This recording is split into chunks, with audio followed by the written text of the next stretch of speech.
Randomly আমি যেভাবে থাকি আজ হাজির হয়ে গেলাম সেভাবেই আপনাদের সামনে। গর্ভাবস্থা এই সময়টা একটা মায়ের জীবনে, নতুন মায়ের জীবনে খুব একটা স্পেশাল মুহূর্ত, বিশেষ সময়, মধুময় সময়। এই সময় প্রতিদিন নতুন নতুন অনুভূতি, নতুন নতুন মুহূর্ত, নতুন নতুন আনন্দ অনুভূতি হয়। তার চেয়ে সবচেয়ে বড় কথা, নিজের দেহের ভিতর নতুন একটা ছোট্ট প্রাণ ধীরে ধীরে বড় হয়। গর্ভাবস্থার এই জার্নিটা কিন্তু ছোটোখাটো সময়ের জন্য না, দীর্ঘ 9 মাসের। তো এই 9 মাসের ভিতরেই অনেক মাই পেটে বা কোমরে অনেক সময় ব্যথা পায়, কষ্ট পায়। সেজন্য তখন তাদের মনে ভয় আসে, এই ব্যথাটা কি স্বাভাবিক নাকি অস্বাভাবিক, নাকি এতে বাচ্চাটার কোনো ঝুঁকি রয়েছে। তাই আজকের এই ভিডিওতে আমি আপনাকে বলবো, গর্ভাবস্থায় পেটে ও কোমরের ব্যথা হলে কোন ব্যথাটা আপনি বুঝবেন যে আপনি স্বাভাবিক ব্যথা, আর কোনটা বুঝবেন আপনি এটা বিপদের ব্যথা, আর কীভাবেই বা এই ব্যথা কমানো যায়। তাই না টেনে পুরো ভিডিওটা দেখুন। তো চলুন মূল আলোচনায় চলে যাওয়া যাক। তাহলে প্রথমে জানি পেটে এবং কোমরের ব্যথা গর্ভাবস্থায় কেন হয়। আসলে গর্ভাবস্থায় আমাদের মেয়েদের শরীরে অনেক পরিবর্তন হয়, নানাবিধ কারণেই কিন্তু পরিবর্তন হয়। আচ্ছা, তো এখন বলি তাহলে এই যে পরিবর্তন হয়, পরিবর্তনের ফলে কিন্তু পেটে এবং কোমরে ব্যথাও হয়। তো এই পেটে এবং কোমরের ব্যথা আমরা মোটামুটি 3টি কারণ ধরতে পেরেছি, আর একটা স্পেশালও কারণ রয়েছে, চলুন একে একে জানি। আচ্ছা, প্রথম কারণটি হচ্ছে শিশুর বৃদ্ধি। আমরা প্রেগনেন্ট 9 মাসের একটা বাচ্চা যখন আমরা একটা বড় করি, তখন পেট কিন্তু অনেকটা বড় হয়, বাচ্চার ওজনও বাড়ে। তার ফলে কি হয়, জরায়ু বড় হতে থাকে। আর জরায়ু বড় হলে আশেপাশের পেশি, তারপরে পেছনের যে লিগামেন্টগুলো রয়েছে, রগগুলো রয়েছে, সেগুলোর উপরে চাপ পড়ে, যার কারণে কিন্তু এই পেটের ব্যথা আর কোমরের ব্যথার সৃষ্টি হয়। তো দ্বিতীয় কারণটা হচ্ছে হরমোনের খেলা, হরমোনের কারণে ব্যথা। আমাদের মেয়েদের শরীর তো এমনিতেই হরমোনের খেলা, তার উপরে যখন আমরা প্রেগনেন্ট হই তখন তো হরমোন খেলা করতেই থাকে। তার মাঝে একটি হরমোন রয়েছে মুড সুইং, আরেকটি হরমোন আছে, সেটি হচ্ছে রিল্যাক্সিন হরমোন।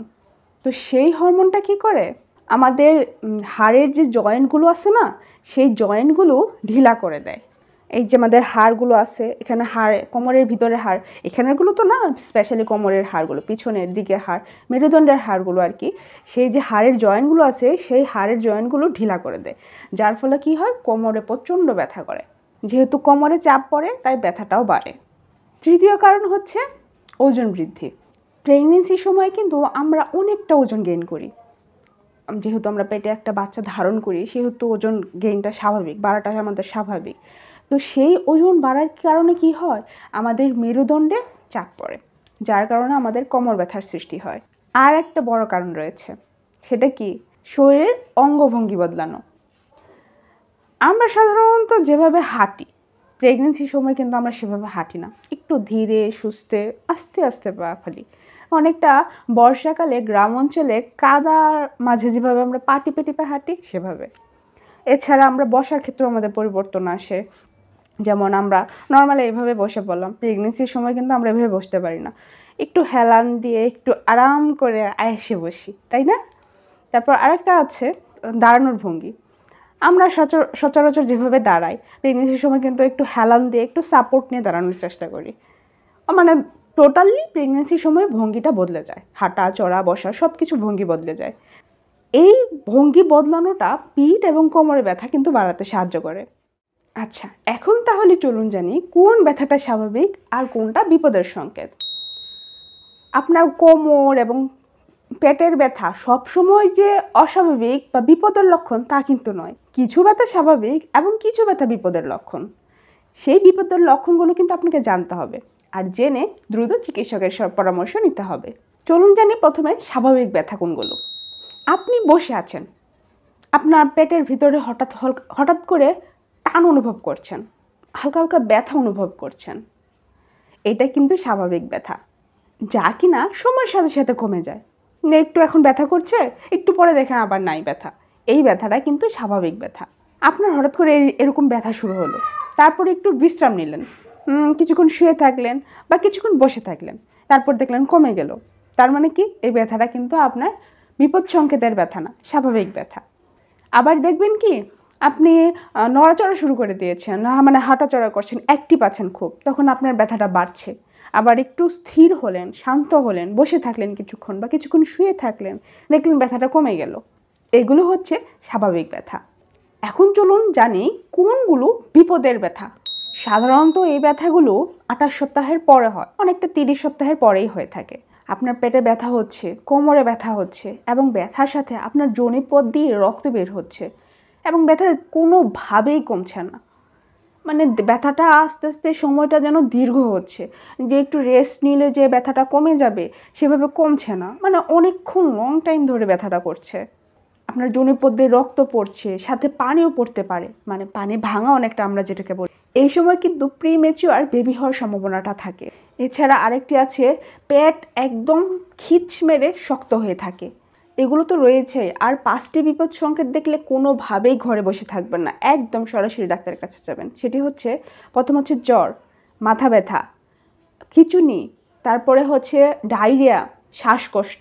এগুলো হলে কোনোভাবেই বসে থাকা যাবে না ভাই, সাথে সাথে আপনি হাসপাতালে চলে যাবেন, কারণ এগুলো একদমই বিপদ সংকেত।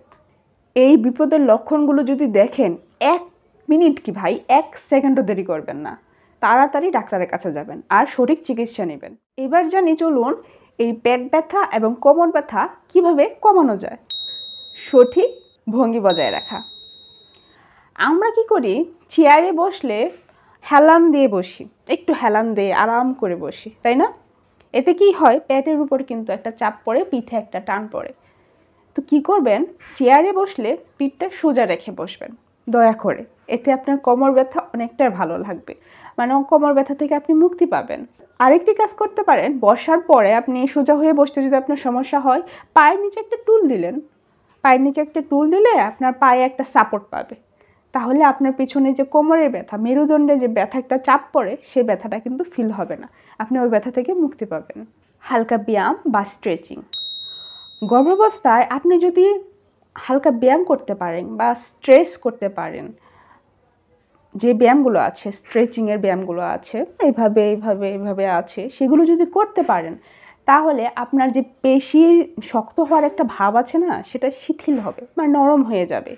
তো এতে কী হবে, আপনার যে পেশির ব্যথাগুলো আছে, বাড়ন্ত জায়গার জন্য যে আপনার পেটের সাইড দিয়ে যে চিপা হয়ে গেছে, সেজন্য আপনার যে ব্যথাটা অনুভব হয়, কোমরের চাপ অনুভূতি হয়, সেটা কিন্তু কমে আসবে। এছাড়া এই ব্যায়াম ছাড়াও আপনি যদি প্রতিদিন 20 থেকে 30 মিনিট হাঁটতে পারেন, সেটাতেও কিন্তু কাজে আসবে। বিশ্রাম ও ঘুমের ভঙ্গি বদলাতে হবে। আমরা সচরাচর যেভাবে ঘুমাই সেভাবে কিন্তু এখন ঘুমানো যাবে না। কেন? কারণ আমাদের বাড়ন্ত পেট, আমাদের এত বড় শরীরটা নিয়ে আমরা কীভাবে স্বাভাবিকভাবে ঘুমাবো? চেষ্টা করবেন সব সময় বাম পাশ ফিরে ঘুমাতে। এছাড়া আরেকটি কাজ করতে পারেন, আপনার যখন ঘুমাবেন তখন 2 হাঁটুর মাঝখানে একটা বালিশ দিবেন, যাতে একটা সাপোর্ট হয়। এছাড়া এখন কিন্তু আধুনিক যুগ, আপনারা অনেক কিছুই রেডিমেড পাবেন, আমি ছবি দিয়ে দিব, ওগুলো কিনে ব্যবহার করতে পারেন। এছাড়া আরেকটা আছে গরম শেকের ব্যবহার। আমরা সাধারণত প্রেগনেন্সি ছাড়া যখন আমাদের কোমর ব্যথা হয়, পেট ব্যথা করে, আমরা কিন্তু হালকা গরম পানির শেক দিই না? দিই। তো আপনি এই সময় সেটা করতে পারেন। আপনার পেটের নিচের দিকে, অবশ্যই পেটে না, পেটের নিচের দিকে এবং কোমরে হালকা গরম পানির শেক দিতে পারেন, তবে বেশি দিতে যাবেন না, এতে কিন্তু হিতে বিপরীত হবে। আরামদায়ক পোশাক পরুন। প্রেগনেন্সি ছাড়া আমরা যে টাইপের পোশাকই পরতে পারি, টাইট ফিটিং, হাই হিল, কিন্তু প্রেগনেন্সি অবস্থায় ভাই ঢিলা ঢালা সুতি কাপড় পরতে হবে। আপনার এতে শ্বাস প্রশ্বাসটা স্বাভাবিক হবে। আপনার টাইট জামা কাপড়ের জন্য আপনি ভালো একটা ব্রিদিং নিতে পারবেন না, যার ফলে আপনার পেটেও ব্যথা হতে পারে, কোমরেও চাপ পড়তে পারে। তাই কাজ করবেন, সবসময় ঢিলা ঢালা কাপড় পরবেন। আপনি এই সময় মেক্সি পরতে পারেন, বা কিছু আনারকলি আছে সেগুলো পরতে পারেন, আলিয়া কাট পরতে পারেন। আমাদের মেয়েদের অনেক জামা কাপড় রয়েছে ভাই, সেগুলো পরতে পারেন ঢিলা ঢালার ভিতরে। এছাড়া জুতার ভিতরে হাই হিল জুতা পরবেন না, সবসময় এখন ফ্ল্যাট স্যান্ডেল পরবেন। ফ্ল্যাটের ভিতর অনেক স্টাইলিশ জুতা রয়েছে, সেগুলো ক্যারি করতে পারেন। সঠিক খাবার ও পানি খেতে হবে। পেশি আর হাড় মজবুত রাখতে আপনাকে protein, calcium, magnesium, specially iron সমৃদ্ধ খাবার খেতে ভোলা যাবে না। এগুলো বেশি করে খেতে হবে, প্লাস আপনাকে প্রচুর পরিমাণে পানি খেতে হবে। এখন বলি চলুন তাহলে কি কি এড়িয়ে চলবেন। এই সময় আপনাকে অনেক কিছু এড়িয়ে চলতে হবে স্বাভাবিক নিয়মে। এই সময় আপনি ভারী কাজ করবেন না। আপনি ভারী কাজ বলতে কি, আপনি এই সময় ভারী কলসি তুলতে পারবেন না। তারপরে আপনি গ্রাম অঞ্চলে কী হয়, বাইরে রান্না হয়, তখন কিন্তু বড় বড় ডেকচিগুলোতে রান্না হয়, সেই ডেকচিগুলো নিয়ে আপনি ঘরে আসতে পারবেন না।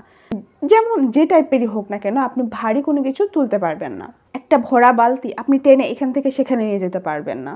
এক জায়গায় একটানা অনেকক্ষণ বসে থাকা যাবে না বা দাঁড়িয়ে থাকা যাবে না, এগুলো করবেন না। এছাড়া আপনি সিঁড়ি, বাসা বাড়িতে যে সিঁড়ি থাকে সেই সিঁড়িগুলোতে, অনেক যদি উঁচুতলা ভবন থাকে সেগুলোতে আপনি বারবার উঠানামা করবেন না। এই সময় কিন্তু হালকা ব্যায়াম করার কথা বলা হয়, কিন্তু আবার অতিরিক্ত করতে যাবেন না। অতিরিক্ত ব্যায়াম বা পিঠ বাঁকানো কোনো কাজ, পেট বাঁকানোর কোনো ব্যায়াম, এগুলো করতে যাবেন না। এগুলো আপনার প্রেগনেন্সি পরে আপনি করতে পারবেন, তখন করেন। স্পেশালি এই টিপসটা যারা অতিরিক্ত স্বাস্থ্য সচেতন, যারা আগে থেকে অনেক ব্যায়াম করে, তাদের জন্য। এখন তাহলে বলি কখন আপনি ডাক্তারের কাছে যাবেন। আপনার পেটে যদি হঠাৎ তীব্র ব্যথা হয় বা কোমরে হঠাৎ করে তীব্র ব্যথা অনুভব করেন, বা আপনার জরায়ুতে পানি পড়ছে বা রক্ত বের হচ্ছে, বা শিশুর নড়াচড়া কমে যায়, আপনার গর্ভে যে শিশু সে তো নড়াচড়া করে, তার নড়াচড়া যদি 10 বারের নিচে এসে যায়, এছাড়া জ্বর, ওই যে আগে বলেছিলাম 5টা বিপদ সংকেত, জ্বর, মাথা ঘোরা, শ্বাসকষ্ট, তারপরে খিঁচুনি, ডায়রিয়া, এই 5টা বিপদ সংকেত দিলে কিন্তু অবশ্যই ডাক্তারের কাছে যেতে হবে। আর আপনার এই সমস্যাগুলো কিন্তু 30 সপ্তাহের দিকে হতে পারে। 30 সপ্তাহের দিকেই কিন্তু কোমর ব্যথা আর পেট ব্যথাটা খুব বেশি ফিল করা যায়। আর এগুলো হলে বসে থাকা যাবে না কিন্তু, কারণ কি এই সময় কিন্তু প্রিম্যাচিওর বেবি হয়, আর যে বেবিগুলো কিন্তু টিকানো খুব কষ্টকর হয়ে দাঁড়ায়। তাই দয়া করে যদি এই বিপদ সংকেতগুলো দেখেন, তাহলে অবিলম্বে ডাক্তারের কাছে যাবেন। ডাক্তার আপনাকে যে পরামর্শ দেবেন আপনি সেটা মেনে নেবেন। মা হওয়া মানেই ভালোবাসা, ধৈর্য আর আত্মত্যাগের নতুন একটা গল্প।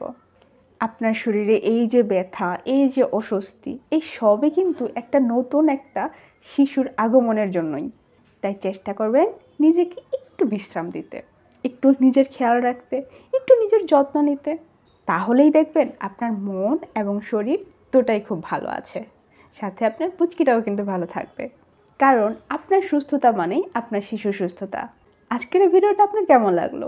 যদি উপকারে লাগে, ভালো লেগে থাকে, তাহলে একটা প্লিজ লাইক দিন, আর আপনার বন্ধুদের সাথে শেয়ার করে দিন, এবং কমেন্টে জানান আপনার অভিজ্ঞতা।